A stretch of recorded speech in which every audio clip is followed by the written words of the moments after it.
Hi guys, welcome to my channel preparation BGB. तो शुरू करते हैं आज का करंट अफेयर्स।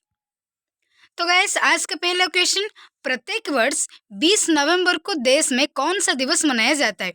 तो गाइस 20 नवंबर को ऑप्शंस ए संविधान दिवस, बी राष्ट्रीय आयुर्वेद दिवस, सी राष्ट्रीय शिक्षा दिवस, डी विश्व बाल दिवस।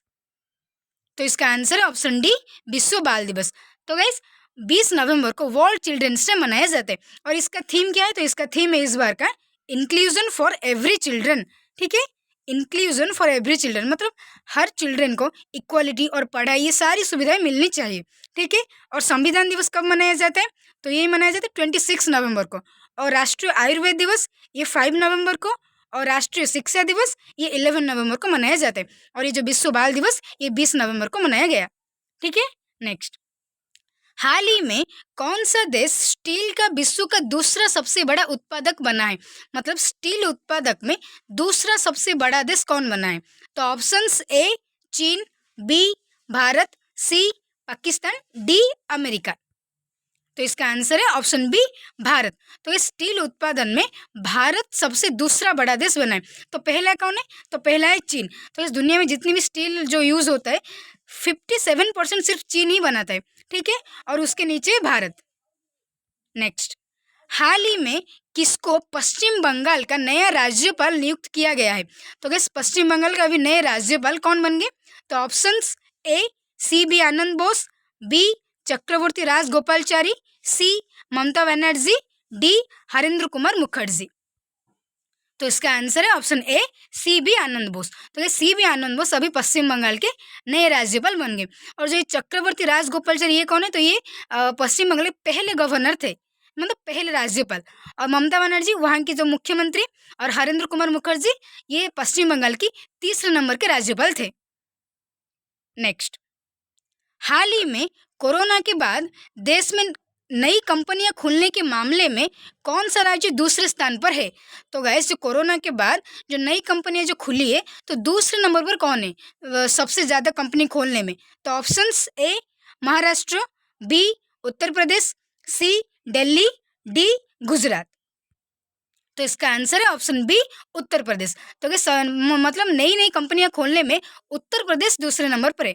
मतलब जो कोरोना के बाद 30,000 कंपनियां उत्तर प्रदेश में खुली। ठीक है, और तो पहले नंबर पर कौन है? तो पहले नंबर पर है महाराष्ट्र। महाराष्ट्र में कोरोना के बाद 60,000 कंपनीज खुली नई नई। ठीक है, और अगर दूसरे नंबर पर हमेशा दिल्ली रहता था, लेकिन उत्तर प्रदेश अब दिल्ली को पीछे छोड़कर दूसरे नंबर पर आ गया। ठीक है, नेक्स्ट, हाल ही में किसको नीति आयोग का पूर्णकालीन सदस्य नियुक्त किया गया? तो इस नीति आयोग का पूर्णकालीन सदस्य कौन बन गया? तो options A Arvind Birmani, B C B Bose, C Rajendra Kumar Mukherjee, D Rahul देव।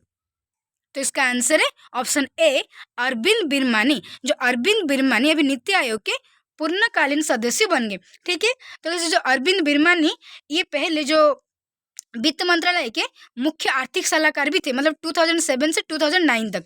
और आरबीआई के तकनीकी सलाहकार भी ये भी थे, मतलब 2013 से 2016 तक। ठीक है, और जो नीति आयोग कब बना था? नीति आयोग बना था 2015 में बना था, और इसका अध्यक्ष कौन है? तो प्रधानमंत्री Narendra Modi ji. Next, Asia cup में कांस्य पदक जीतने वाली पहली भारतीय महिला कौन बनी? तो इस एशिया कप में कांस्य पदक जीतने वाली, तो options A Manika Batra, B Dutee Chand, C P V Sindhu, D Sania Mirza. तो इसका answer option A Manika Batra. तो ये जो मनिका बत्रा एशिया कप में जो टेबल टेनिस गेम है उसमें कांस्य पदक जीतने वाली पहली भारतीय महिला बन गई। नेक्स्ट, हाल ही में तबस्सुम गोविल का निधन हो गया, तो वो कौन थे? तो जैसे तबस्सुम गोविल उनका निधन हो गया, तो वो कौन थे? ऑप्शंस ए अभिनेत्री, बी लेखिका, सी निर्देशिका, डी कोई नहीं। तो इसका आंसर अभिनेत्री। तो ये है तबस्सुम गोविल पिक्चर में। तो इनका अभी हाल ही में हार्ट अटैक की वजह से देहांत हो गया। तो ये जो उनकी एक फिल्म आई थी जो पहले फूल खिले गुलशन गुलशन, इस फिल्म से ये फेमस हुई थी ज़्यादा। ठीक है, इनका नाम कौन थे? तबस्सुम गोविल, वो एक अभिनेत्री थे। नेक्स्ट, हाल ही में चुनाव आयुक्त किससे नियुक्त किया गया? तो इस चुनाव मतलब जो इलेक्शन कमीशन किससे नियुक्त किया गया? तो options A Arun Goyal, B Rakesh Yadav, C Mukesh Banerjee, D Rajesh De. तो इसका आंसर है ऑप्शन ए अरुण गोयल। तो अरुण गोयल अभी इलेक्शन कमीशन बन गए। तो गए जो इलेक्शन कमीशन 3 मेंबर का एक कमीशन होता है। तो जैसे कि जो मुख्य चुनाव आयुक्त कौन है, तो मुख्य चुनाव आयुक्त है राजीव कुमार, और उनके बाद जो इलेक्शन कमीशन है अनूप चंद्र, और ये अभी बन गए अरुण गोयल चुनाव आयुक्त। मतलब ये 3 जनों के ये मेंबर है। ठीक है, next, young professional scheme Bharat किस देश के साथ शुरू करने वाला है? तो ये स्कीम का नाम क्या है? यंग प्रोफेशनल स्कीम किस देश के साथ शुरू करने जा रहा है? तो options A America, B England, C रूस, डी यूक्रेन। तो इसका आंसर है ऑप्शन बी इंग्लैंड। इंग्लैंड के साथ भारत अभी एक जो स्कीम जो बना रहा है यंग प्रोफेशनल स्कीम। तो गैस ये क्या है? तो यंग प्रोफेशनल स्कीम, इसका मतलब ये एक पारस्परिक वीज़ा व्यवस्था है। मतलब जो 18 से 30 साल के जो लोग होते हैं जिसके पास डिग्री है, पढ़ाई की जो डिग्री है, वो यूके में हर 2 साल के बीच उनको वीज़ा मिलेगा। वो वहाँ जाकर पढ़ सकेंगे और काम कर सकेंगे। ठीक है, ये जो वीज़ा दी जाएगी हर 2 साल में 3000 वीज़ा दी जाएगी। किसको? तो 18 से 30 साल के ईयर के जो लोग होते हैं जिनके पास डिग्री है उनको दी जाएगी। ठीक है, नेक्स्ट, हाल ही में चर्चा में रहा रेस्पेक्ट फॉर मैरिज एक्ट किस देश से जुड़ा है? तो ऐसे जो एक एक्ट बनाया गया जिसका नाम है रेस्पेक्ट फॉर मैरिज एक्ट, तो ये किस देश के साथ जुड़ा है? Options A Bharat, B America, C रूस, डी चीन।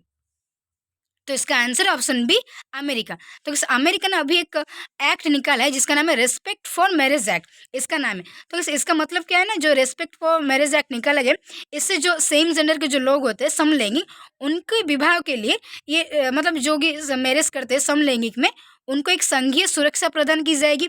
और इसके जो सेम जेंडर के जो मैरिज के बारे में जो गलत धारणा हमेशा रहती है सोसाइटी में, उसको दूर करने के लिए ये जो रेस्पेक्ट फॉर मैरिज एक्ट निकाला गया। ठीक है, तो कहाँ पर निकाला गया? तो अमेरिका में। Thank you guys for watching this video.